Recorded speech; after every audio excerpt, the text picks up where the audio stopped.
Bonjour et bienvenue sur ma chaîne. Aujourd'hui je vais vous parler toujours de cuir bien entendu, hein. En ce moment c'est ma période, que voulez-vous, d'un petit étui que j'ai confectionné.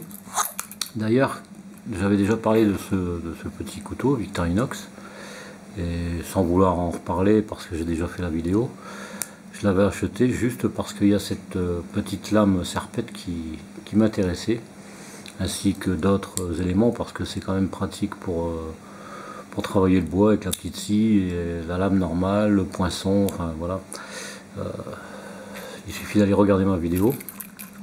Et comme justement il n'y avait pas d'anneau, parce qu'il n'y a pas d'anneau sur ce modèle là, donc voilà, je me suis dit je vais lui faire un petit étui. Donc c'est des chutes de cuir que j'ai, une chute de cuir que j'ai récupérée, enfin que j'ai acheté plutôt chez un cordonnier. Et ça faisait, c'était pas très grand, hein, peut-être environ 20 cm par 30, voilà, sans plus quoi. Peut-être, oui, enfin c'était pas vraiment rectangulaire, c'était juste un morceau, une chute qui servait pas quoi. Donc je me suis amusé à faire cet étui que j'ai moulé d'ailleurs. Donc on peut le voir ici qu'il a été moulé. Donc avec une finition ici tout le tour avec de la gomme. Donc si on regarde le type de gomme, c'est ça en fait, hein, voilà. Donc, je me sers de ça pour dire de pouvoir lisser les bords, c'est quand même plus joli. Et là ici il va falloir que je repasse peut-être un petit peu, mais bon c'est pas bien grave, je ferai ça par la suite. Donc j'ai fait cet étui avec le petit logo sans mettre mes initiales bien entendu, simplement parce que il n'y avait pas d'anneau, je voulais pas, je peux l'avoir dans la poche le couteau, c'est pas gênant, mais en fin de compte je me suis dit pourquoi pas faire un petit étui avec ce cuir que je trouve ma foi assez joli quoi. C'est du cuir qui est déjà comme ça, hein. C'est pas moi qui l'a teinté. Et donc j'ai fait un petit passant, donc alors avec une couture sellier qu'on peut voir. Je vais essayer de pas trop bouger pour voir si ça fait la mise au point, voilà. Donc couture sellier avec le petit passant. Là au préalable j'ai collé cette petite partie sur le bord pour l'empêcher de bouger, et donc je l'ai cousu en même temps quoi. C'est cousu d'une seule traite, j'ai passé par dessus, c'est solide, ça ne risque pas de s'arracher. Et avant j'ai cousu cette partie donc en triangle. Pourquoi en triangle? Parce que d'habitude je fais carré, mais là j'ai voulu changer, peut-être un peu dans le style de, on va dire, du blason. Voilà, j'ai peut-être voulu, c'est vrai que c'est pas pareil, mais bon, je me suis dit pourquoi pas en triangle, ça changera, voilà. Et le petit plus, c'est que rien que par le fait que je peux le mettre déjà à la ceinture, je peux aussi l'avoir autour du cou. Donc il suffit dans ces cas là de prendre la petite paracorde avec les petits S-bineurs, et puis il suffit dans ces cas là d'accrocher, voilà, et comme ça permet de pouvoir l'avoir autour du cou tout simplement. Voilà, ce serait mieux pour vous le montrer quand je le porte autour du cou, mais bon, voilà, ça donne ça. C'est quand même assez simple à faire, hein. Deux œillets à rajouter tout simplement après un cycle passant, et puis ça permet d'avoir un port à la ceinture et un port autour du cou tout simplement, hein. J'aurais pu éventuellement mettre certains me diront pourquoi il n'y a pas mis un œillet ici et puis l'avoir comme ça autour du cou. Bon, simplement parce que voilà, j'ai voulu faire autrement, différemment en tout cas. Ensuite, forcément, j'ai fait quelque chose qui est assez ressemblant. Donc j'ai utilisé les œillets et les boutons pression identiques, hein. Je les ai pris pareil, hein. Tant qu'à faire, autant que ça soit ressemblant. Les œillets, oui, c'est les mêmes, voilà. Donc en fait j'ai choisi une couleur laiton parce que je me suis dit qu'avec cette couleur ça aurait fait assez joli. Puis c'est vrai que ma foi, le petit plus, enfin si je peux me permettre de dire le petit plus, disons que le petit truc qui fait, c'est que bon, j'ai fait une couture noire plutôt que de faire une couture avec un fil blanc ou un fil écru ou quelque chose comme ça, naturel, ou marron même. Je me suis dit bon, je vais plutôt viser sur le noir, ça va certainement ressortir un peu. Bon, moi ça me plaît en tout cas, c'est le principal. Et donc ici, alors pour l'étui, l'autre étui c'est simplement le même système, hein. Donc je le passe vite fait, mais de toute façon vous l'auriez bien compris que c'est à mettre autour du cou. Donc il n'y a pas de passe sans ceinture, parce que c'est soit dans la poche, soit autour du cou. Voilà, tout simplement. J'ai laissé cette partie-ci, parce que ça va sur le Leatherman. Mais bon, j'aurais pas les deux autour du cou, j'aurais pas l'ensemble autour du cou. Hein. C'est pas non plus, je suis pas non plus une mule. Hein. Voilà, c'est juste soit l'un, soit l'autre. Donc c'est plus pour le côté pratique. Là, j'ai fait le même principe qu'avec l'autre, hein, qu'avec l'autre étui. Ça a été moulé, tout simplement. Donc il y a les cartes dedans. Donc je vais les enlever parce que ça c'est personnel. Voilà, j'ai juste à montrer avec l'étui. Donc ça a été moulé, et ce que j'ai mis en guise d'intercalaire, donc en principe on appelle ça le martyr pour tout ce qui est étui. Donc je dirais la même chose, hein, pour ce type d'étui, même si c'est pas pour un couteau. Mais bon, on peut appeler ça aussi des intercalaires éventuellement, pourquoi pas. Et comme on peut voir, j'ai utilisé un cuir différent de celui-ci. Et ce cuir en fait c'est celui-là. Voilà. Donc c'est pour ça que on voit peut-être cette petite bande marron. Ça lui donne un genre, ça fait un peu genre faux bois ou genre bois, enfin bref, c'est joli. Moi j'ai voulu le laisser naturel parce que j'aurais pu éventuellement le teinter, mais j'ai préféré le laisser naturel. Parce qu'en réalité, vous voyez ici, c'est la teinte, elle se gratte, a priori, je ne sais pas ce qui se passe. Ça c'est des chutes de cuir, ça vient de chez un cordonnier, donc je me suis dit pourquoi pas en récupérer quelques-unes, ça sert toujours, la preuve. Donc voilà, j'ai fait du coup ceci avec les deux pressions, tranquille. J'ai gardé le même esprit, hein, donc avec le logo aussi. Et par contre, bon, c'est sûr que là, d'un côté il y en a un, de l'autre côté il n'y en a pas. Il n'y a pas de port à la ceinture sur ça, parce que je trouvais ça un peu dommage, parce que bon, c'est plus dans l'esprit portefeuille si on veut. C'est pas très épais, c'est pas très lourd. On met ça à dans la poche facilement, j'allais dire à la ceinture. On met ça à la poche facilement, ou autour du cou, hein, on ne sait jamais, je peux très bien aller quelque part et puis éviter les pickpockets, hein, l'avoir autour du cou, c'est quand même plus pratique, même en forêt éventuellement. On a toujours au moins la carte bancaire, on a un peu d'argent sur soi, d'autres cartes, ne serait-ce que la carte de sécu, parce qu'il vaut mieux l'avoir, la carte vitale. Donc avoir les éléments importants, quoi. Là c'est quand même essentiel de pouvoir stocker ça tranquillement, proprement. Voilà, vous voyez, j'ai remis ça dedans.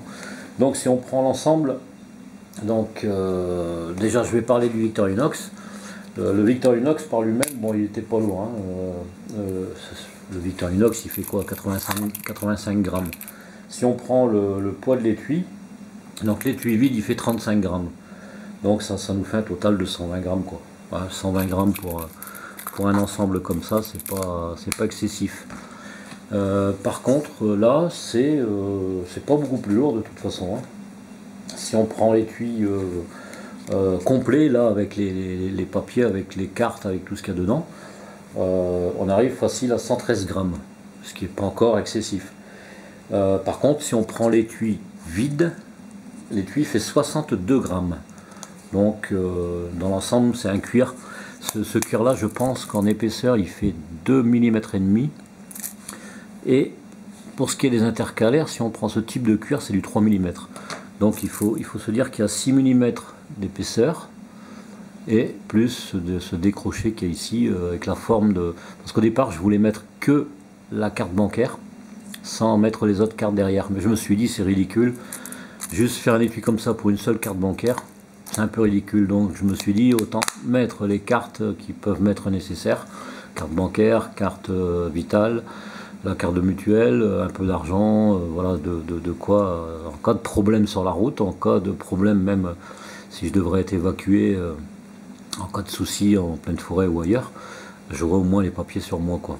Voilà, ne serait-ce que, même si c'est pas la carte d'identité, ce sera quand même des papiers qui sont, on va dire, pratiquement officiels et qui peuvent servir, quoi. Voilà, je vais pas donner plus de détails de ce côté-là.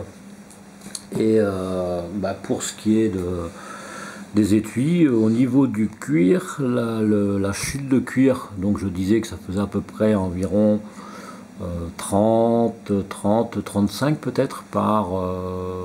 non, je pense que c'était un morceau qui devait faire à peu près 40, presque 40 sur 30, voilà, 40 sur 30 environ. La chute de cuir, en fait, le morceau, je ne l'ai pas payé cher, je pense que c'était environ un peu moins de 3 euros. Voilà, parce qu'il y avait quelques petits défauts, mais je suis tombé sur, comment dire, à faire ces étuis dans les morceaux où il n'y avait pas ces défauts, quoi. J'ai réussi à combiner un petit peu la chose. Bien qu'il y en a quand même quelques-uns de défauts, hein, comme on voit ici, voilà, on dirait des cicatrices ou des nervures. Bon, s'ils appellent ça des défauts, c'est pas vraiment méchant, quoi. Il y a quelques petits défauts aussi, c'est pas des coups que j'ai fait, hein, c'est des petits défauts. Mais bon, on va pas chipoter sur quelques petits trucs. Hein, ça fait quand même assez rustique. Voilà, moi, ma foi, je trouve que c'est quand même assez propre. Là, je me suis loupé un peu, là. Là, c'est parce que c'est doublé, mais ici, je me suis loupé un peu. Bon, c'est pas grave, on s'en fout de toute façon. Le principal, c'est que c'est fonctionnel, c'est que ça me plaît. Et puis voilà tout, quoi. Voilà, donc ces deux étuis là, le morceau de cuir, comme je disais, c'était pour les intercalaires, donc toujours utile de garder les chutes. Et un petit bracelet que je me suis fait, donc aussi avec exactement le même morceau, à part que voilà, au niveau largeur c'est différent. Et donc je l'ai bien gratté avec un cutter, d'un côté comme de l'autre, et puis je l'ai travaillé de façon à obtenir ceci, voilà. Tout simplement, avec une pression, là cette fois-ci c'est une pression de nickelé, et avec les lettres, les petits motifs, voilà ce que ça donne quand on enlève, voilà la différence. Quand on enlève le brillant du cuir, voilà ce que ça donne. Ça c'était pour le petit plus, pour expliquer un peu l'histoire de ce cuir, hein. C'est des cuirs que j'avais acheté au marché, là. Ça c'était des morceaux que j'avais achetés au marché. Ça venait pas de chez le cordonnier, hein. Chez le cordonnier c'est ce cuir là. Et donc je sais pas, c'est peut-être pas vraiment du cuir végétal, je sais pas. Parce que normalement en principe ça doit pas se gratter comme ça, ouais. Ou alors c'est de mauvaise qualité, enfin bref. Bon, en tout cas, le cuir, il est bon par lui-même, sauf que c'est peut-être ce qu'il y a dessus qui est pas très bon. D'ailleurs, je l'ai enlevé et je trouve que ça fait plus joli, ça fait un style... ça fait assez doux, quoi. Voilà, nubuck, quelque chose comme ça. Puis la couleur, elle est assez jolie. Voilà, donc ça, c'était le petit plus. C'était juste pour rajouter ça. Mais pour ce qui est des étuis, ben moi je peux vous conseiller éventuellement d'essayer de se lancer. Moi j'avais jamais fait ça auparavant, hein. Je suis pas un spécialiste dans le cuir, je fais ça, ça me plaît, c'est une petite passion. Et puis ben, il faut se lancer, hein. Il suffit de regarder les vidéos et puis pourquoi pas se lancer. Avoir un minimum d'outils quand même, parce qu'il faut quand même un minimum d'outils. Et puis voilà, hein. Au début on essaye avec pas grand chose, et puis après si on voit qu'on arrive à obtenir satisfaction avec les outils et puis de savoir réaliser certaines choses, ça peut être intéressant, hein. Là en fait avec moins de 3 euros pour le cuir, bon, on va compter ces grosses pressions, normalement c'est à peu près facile entre 80 centimes et 1 euro pièce à peu près, plus les œillets. Donc si on fait un calcul, allez, on va dire que les deux étuis me reviennent en gros à 6 euros, quoi. 6 euros pour deux étuis comme ça. Voilà, parce que je me les suis fait. Si j'étais artisan dans le cuir et que je devais les vendre, forcément c'est sûr que ça se vend assez cher, hein. Ça comme ça, j'ai déjà vu sur internet, moment, c'est même pas la peine, c'est hyper cher quoi. Même ne serait-ce qu'un porte-clés comme j'ai fait, dans ce type là. Voilà, bon là c'est le côté simple, ça je vous en avais déjà parlé lors d'une vidéo. J'en ai vu avec un cuir genre cuir d'autruche à 38 euros. 38 euros pour la même forme que ça en fin de compte, hein. À part que la vis elle était beaucoup plus jolie. Et je sais même pas s'il y avait un anneau. Mais 38 euros, rien que pour un porte-clés comme j'ai fait là, mais enfin dans ce style là. Donc c'est pour dire que c'est vraiment de l'abus quoi, c'est vraiment cher. Voilà, puis moi bah, finalement ça c'est un morceau de cuir, ça m'a presque rien coûté quoi. Le prix de la vis, et puis ça vient d'une autre chute de cuir, et donc voilà quoi. D'où l'intérêt si on peut de faire les choses soi-même. Parce que là ça nous fait gagner vraiment du fric. Donc voilà, je vais pas vous tenir plus longtemps. Sur ce, ben, je suis bien content d'avoir pu présenter ces deux choses. Ça peut éventuellement inciter certaines personnes à en faire de même. Je me mets bégayé, décidément. En tout cas, c'est pratique, hein, c'est pratique. Moi, j'ai plus envie de m'embêter à prendre des portefeuilles, des ceci, des cela. Prendre juste ce qu'il faut, hein. De toute façon, j'ai un autre projet en cours. De façon à pouvoir avoir les papiers de la voiture, la carte d'identité, et franchement ce sera le petit portefeuille, donc plus ça et c'est tout, hein, terminé. Puis un petit porte-monnaie que normalement je devrais faire, genre comme celui-ci. Là c'est pas fini, hein, c'est les porte-monnaies que certains doivent connaître en fait, hein, voilà. Ça se met en triangle, ça s'ouvre d'un côté ou de l'autre, voilà, hein, c'est comme on veut. Je pense que je l'ai mis dans le mauvais sens, voilà. Voilà, ça c'est pas fini, j'ai essayé mais le cuir est vraiment trop épais, donc je pense que je prendrai du cuir naturel, hein, beaucoup plus fin et plus souple. Ça c'était juste un essai, et donc je prendrai juste un petit porte-monnaie pour mettre l'argent liquide, pour mettre les pièces, ça et le portefeuille, c'est tout. Il n'y aura pas grand chose dans les poches et ce sera mieux pour les sorties en forêt. Voilà, donc sur ce, je vous laisse. Ben, portez-vous bien, profitez, sortez, faites ce que vous avez envie de faire. Et puis je vous dis à très bientôt pour une prochaine vidéo. Allez, bye bye à tous.